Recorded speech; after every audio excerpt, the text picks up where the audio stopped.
Alam mo ba paano ang ginagawa ang mga native coffee? Kung gusto mong malaman, panoorin mo ang video nito. So let's go! Ang native coffee ay karaniwan tumutukoy sa mga butil ng kape na itinatanim sa lokal na lugar gamit ang tradisyonal na paraan. Madalas ay organiko, tinanim sa ilalim ng mga puno at walang halong mga preservative.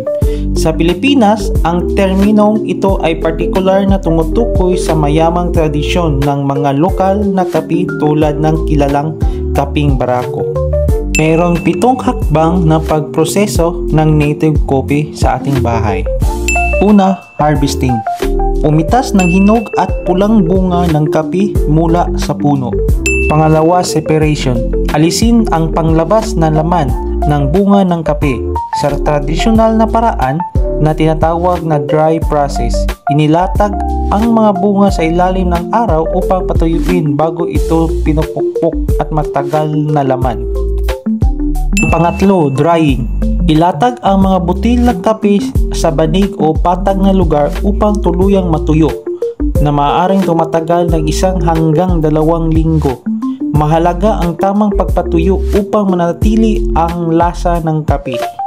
Pang-apat, howling. Alisin ang natuyong panglabas ng balat at ang parchment na mga butil ng kape.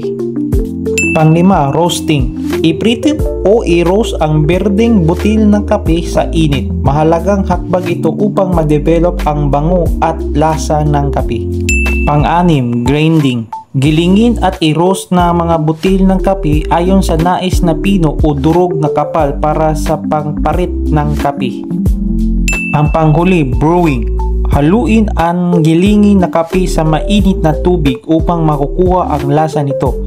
Sa tradisyonal ng paraan ng Pilipino, karaniwang ito ay pinakuluan kasama ng tubig o sinasala gamit ng telang pangtimpla tulad ng sa kaping barako at sa drip style na paraan sa paggawa ng kape. Iyan ang buong proseso sa paggawa ng native coffee. Huwag kalimutan i-follow ang aking page at i-like at i-share ang aking mga video para sa ibang pang kaalaman. Kita-kits sa susunod kong vlog mga idols. Paalam!